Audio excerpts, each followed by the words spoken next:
Bunda. Kajian hati. Langsung aja kita berikan kesempatan nih Bunda, kayaknya udah banyak yang resah ya. Yuk, siapa yang mau tanya Bunda angkat tangannya, aku pindah ke sebelah kiri ya. Silakan. Assalamualaikum warahmatullahi wabarakatuh. Waalaikumsalam warahmatullahi wabarakatuh. Perkenalkan sebelumnya, nama aku Asyira Zamita.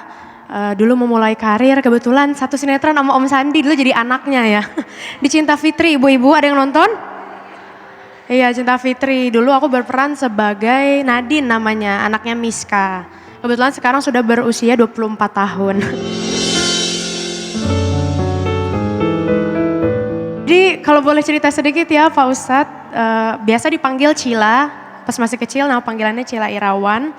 Jadi memang Cila itu sudah bergerak di industri hiburan sejak umur 4 tahun kurang lebih. Cuma memang dari awal orang-orang banyak yang ngira Cila itu di-push sama orang tua gitu untuk bisa berkarir. Padahal memang orang tua lebih ke arah mengarahkan aja karena melihat Cila punya potensi. Dari kecil udah bisa nyanyi, terus bahkan dulu sebelum bisa baca itu udah main sinetron. Jadi karena gak bisa baca, jadi dialognya dibacain sama sutradaranya, sama papa mama dan selalu ditemenin. Apalagi mengingat industri hiburan itu juga kadang-kadang agak menyeramkan. Jadi papa mama selalu menemani, selalu mengingatkan dan menjaga. Tapi ternyata Pak Ustadz jalannya gak semulus itu. Walaupun Cila berusaha untuk tetap lurus sebisa mungkin, kembali lagi ke jalan Allah, ternyata ujiannya berat. Apalagi beranjak dewasa dengan kemunculan media sosial, seorang artis itu kan bisa dibilang dituntut ya untuk selalu tampil sempurna, apalagi perempuan gitu.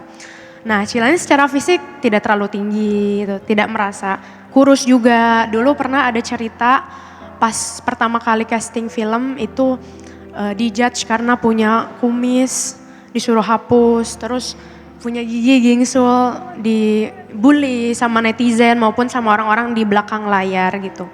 Dan jujur aja makin kesini makin kena mental Ustaz. Apalagi memang Gen Z kan pasti kita semua sangat bermain sosial media. Dan Cila pun sebenarnya gak pengen gitu menuruti apa yang mereka pikirkan terhadap Cila secara fisik gitu. Maunya bersyukur. Cuman mungkin sebagai perempuan kadang nama kita mencari nafkah di situ ya, kita ngelihat orang-orang lain, aduh kok kayaknya aku pengen ya hidungnya semancung dia, mungkin sebagus dia secara fisik gitu. Sampai akhirnya ada godaan-godaan deh Ustadz untuk apa ditambahin dikurangin ya.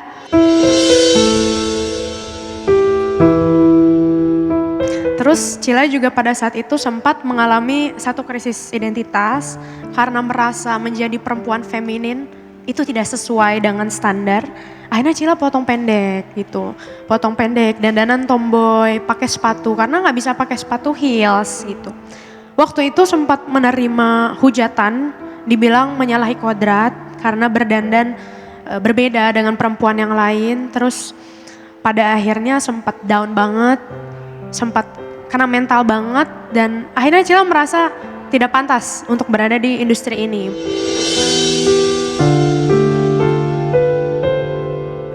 Berat sekali, rasanya kita ingin selalu menaikkan standar untuk diterima dan dihargai Ustadz. Jadi kalau izin Cila boleh menyampaikan pertanyaan, nih sebenarnya ada 2 pertanyaan yang bersangkutan.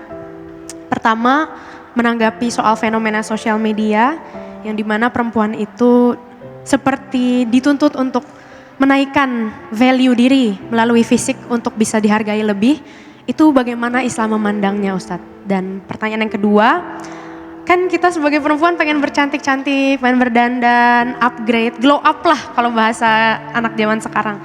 Itu batasannya sampai mana Ustadz di dalam agama Islam? Apakah itu diperbolehkan atau kita ada batasan-batasan tertentu agar tidak menyalahi kodrat dan kita bisa tetap bersyukur terhadap keunikan yang sudah Allah berikan kepada kita?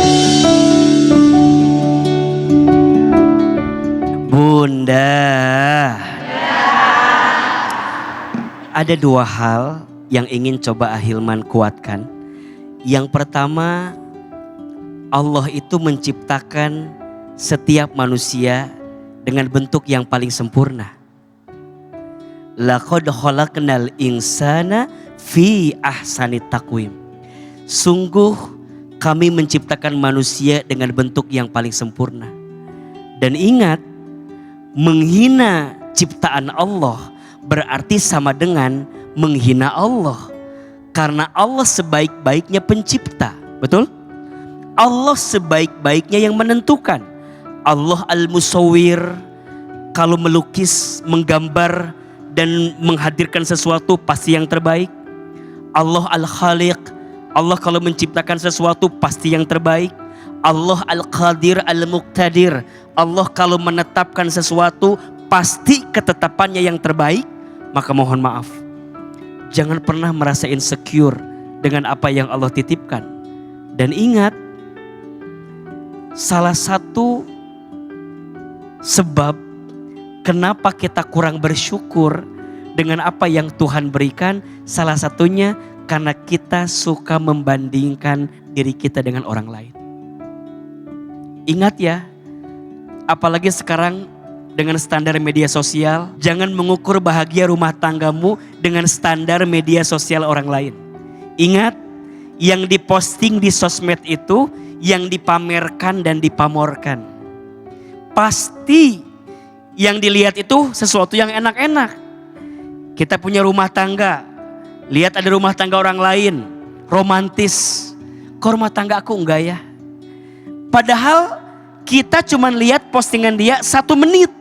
Selama 23 jam, 59 menit ngapain aja, betul gak? Sama dengan kecantikan kita. Setiap perempuan itu cantik. Semua perempuan itu cantik. Yang membuat dia tidak cantik, hatinya yang merasa tidak cantik. Betul? Maka belajar untuk lebih bersyukur sama Allah. Jangan mengukur bahagiamu dengan sosial media. Dan pelan-pelan ya, untuk menutup telinga dari cibiran orang kepada kita. Ingat ya, kita gak akan bisa menyenangkan semua orang, setuju? Pasti akan ada aja orang yang gak suka sama kita. Maka tugas kita bukan menyenangkan orang lain. Tugas kita menyenangkan Allah Subhanahu wa ta'ala. Dan yang kedua, kadang kita harus berjalan sesuai dengan apa yang Allah berikan.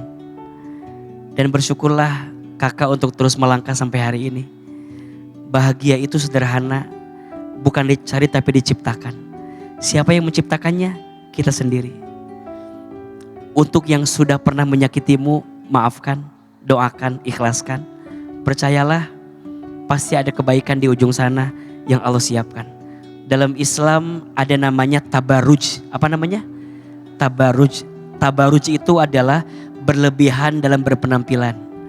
Berlebihan dalam menggunakan perhiasan. Berlebihan dalam menggunakan wangi-wangian. Berlebihan di dalam menggunakan pakaian yang mengundang nafsu dan syahwat dari orang. Belajar menutup dengan baik, pelan-pelan. Karena cantik datangnya bukan hanya dari fisik, tapi cantik itu datangnya dari hati. Itulah disebut dengan inner beauty. Maka yang perlu kita percantik bukan hanya fisiknya. Yang perlu kita percantik adalah attitude-nya, akhlaknya. Betul gak? Ilmunya. Perempuan akan makin naik kelas kalau ilmunya bertambah, kalau akhlaknya makin indah, kalau sikapnya makin penuh hikmah, disitulah akan menjadi kecantikan yang hakiki. Pelan-pelan ya, dan tidak harus memaksakan diri merubah kodrat yang Allah berikan. Hati-hati, sekarang banyak tuh tren-tren operasi plastik, padahal gak ada sebabnya, padahal gak ada alasan uzur syar'inya, sehingga menyalahkan aturan yang melanggar ketetapan Allah Subhanahu wa ta'ala. Percayalah, cantik itu dari hati, cantik itu karena kita sendiri. Dan kakak bersyukur masih ada orang tua. Karena itulah orang pertama yang akan menyebut kita orang yang paling cantik di dunia. Saya dibilang ganteng sama orang lain, biasa aja. Biasa aja. Tapi saya lebih bahagia kalau istri saya dan anak-anak perempuan saya yang menyebutkan saya ganteng. Jadi kalau orang lain bilang Ustadz biasa aja, gak apa-apa. Karena di rumah saya ada perempuan yang senantiasa menyebut saya adalah laki-laki yang paling ganteng. Dan itu cukup buat saya. Karena itulah kebahagiaan yang paling besar yang Allah berikan untuk kita. Insya Allah.